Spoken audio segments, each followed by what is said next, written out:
नमस्कार, राम राम, बहुत स्वागत आपका। देख रहे हैं आप इंडिया न्यूज हिमाचल और मैं हूं आपके साथ लीचवी रॉय। करेंगे इस प्रोग्राम की शुरुआत महंगाई की मार। देश की तेल कंपनियों ने पेट्रोल और डीजल की कीमतों में अचानक ही पिछले 12 दिनों में चौथी बार इजाफा कर दिया। पेट्रोल और डीजल दोनों के ही दाम जहां पहले 4.25 रुपए प्रति लीटर बढ़ाए गए थे, वहीं अभी 12 दिनों में चौथी बार पेट्रोल के दाम में 2.61 रुपए प्रति लीटर और डीजल के दाम में 2.71 रुपए प्रति लीटर तक की बढ़ोतरी देखने को मिल रही है। अगर देखा जाए तो पिछले 12 दिनों में आपको बता दें कि 7.25 रुपए से ज्यादा की बढ़ोतरी यहां पर हो चुकी है। अब कहीं ना कहीं लोगों के चेहरे पर अब साफ तौर से परेशानी देखने को मिल रही है, चिंता देखने को मिल रही है।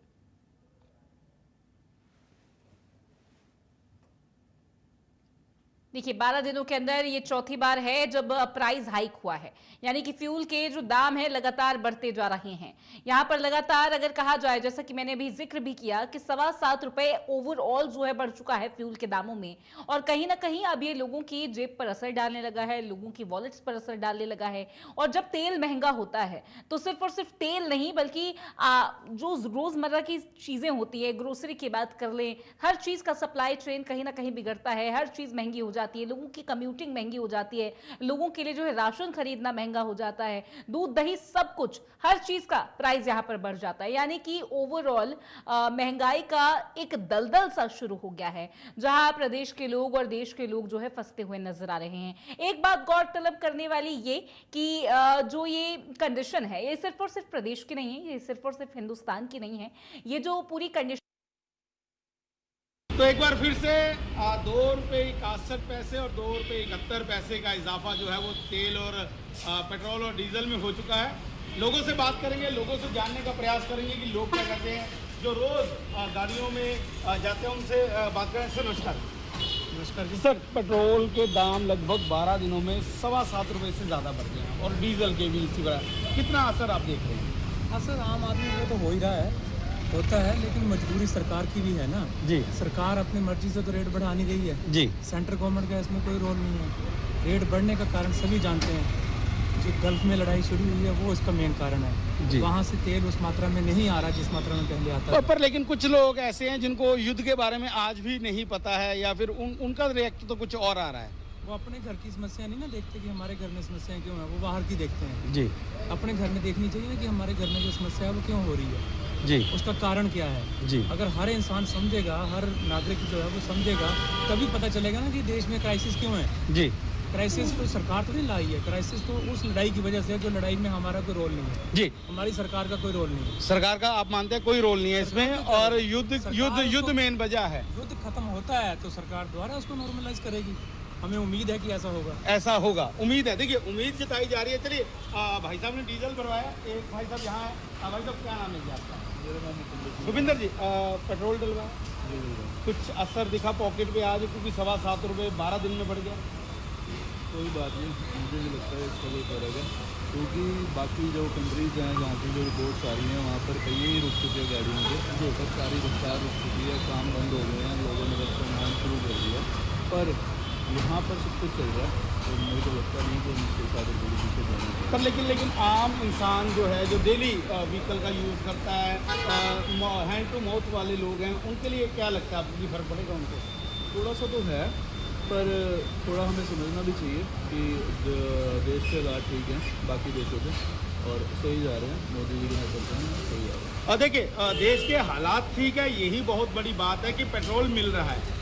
कुछ देशों में पेट्रोल मिलना बंद हो चुका है, पहिए थम चुके हैं। भाई साहब ने व्याख्यान इस चीज़ का किया है। तमाम लोग हैं यहाँ पर, और आप पेट्रोल पंप पर देख रहे हैं कि लोग धीरे धीरे जो है यहाँ पर पहुँच रहे हैं, पेट्रोल भरवा रहे हैं। बहुत बड़ा फर्क पड़ रहा है जी। हमारा जो बजट है, जो हमारी इकोनॉमिक्स पूरी खुल चुकी है, तो सरकार ने जब कम करने तो किया नहीं, अब विद इन मिनट जो है कि टाइम नहीं लगा तो बढ़ा दिया है। और लगभग 7.25 रुपये से ज़्यादा बढ़ोतरी होगी है 12 दिनों में।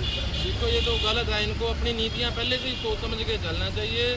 नए युवाओं को, पढ़े लिखे युवाओं को आगे आने देना चाहिए, ताकि जो अच्छी नीतियाँ बनाएं और अपने घर भरने को सभी दे जाए, पर गरीब के ऊपर कोई नहीं सोच रहा है सर। बिल्कुल, ये देखिए, दो मत आगे हैं। गरीब के लिए कोई नहीं सोच रहा है, पर लेकिन जो लोग सरकार को समझते हैं, या फिर जो युद्ध हो रहा है उसको समझ रहे हैं, उनका कहना कुछ हो रहा है। क्या करते हैं सर, क्या लगता है 12 दिनों में 7.25 रुपये पेट्रोल बढ़ा है, कितना फर्क पड़ रहा है आपके पेट्रोल पंप पे, और पीछे से क्या पेट्रोल की कोई दिक्कत परेशानी है, कमी?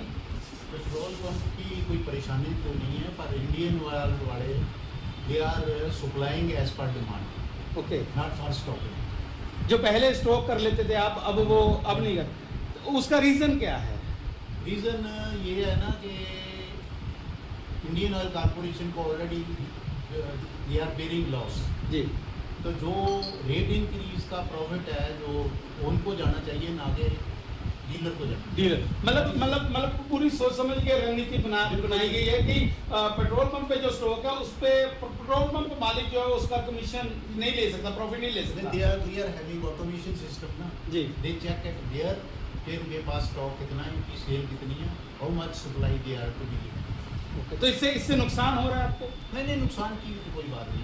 पेट्रोल में कोई कमी लग रही है, डीजल में कोई कमी? हमारे पंप पे तो नहीं, अदर्स पंप की कोई रिपोर्ट आ रही है आपके? अदर पंप पे तो नहीं। है, बाकियों में तो क्योंकि दिक्कत क्रेडिट खत्म है जी, कैश दो एडवांस दो तभी तेल आएगा। बिल्कुल। कहीं ना कहीं कमियां जो हैं, कमियां और दिक्कतें मैं कहूँगा कि बहुत होने जा रही हैं, और कुछ दिक्कतें सामने भी आनी शुरू हुई है। जहां इंडियन ऑयल कॉरपोरेशन 3 गाड़ियों तक का क्रेडिट देता था, अब उल्टा हो चुका है। अब एडवांस में पेमेंट अगर ये पेट्रोल पंप मालिक करते हैं तभी उनको पेट्रोल मिलेगा, वो भी डिमांड के हिसाब से। स्टॉक रखने की अब इनको परमिशन नहीं है। कहीं ना कहीं फर्क पड़ता है। हालांकि यहाँ पर सब ठीक है, पर लेकिन कुछ पेट्रोल पंपों पर स्टॉकिंग के हिसाब से जो है वो फिर वो काला बाजारी बढ़ जाती है, तो उसका नुकसान क्योंकि जो पंजाब में रेट इससे भी ज़्यादा जी। तो मैंने सुना है कुछ लोग यहाँ से लेके जाते हैं, रात को लेके जाते हैं, कुछ गाड़ियों के नंबर भी आए हैं हमारे और पास। इसीलिए इंडियन ऑयल ने रिस्ट्रिक्शन डाली है। ओके, चलिए कैमरा पर्सन शिवानी ठाकुर के साथ इंडिया न्यूज के लिए ऊना से पंकज कतना की रिपोर्ट। और जुड़ रहे हैं हमारे साथ हमारे सहयोगी ऑन ग्राउंड रिपोर्टर्स प्रिया और शशि। इन दोनों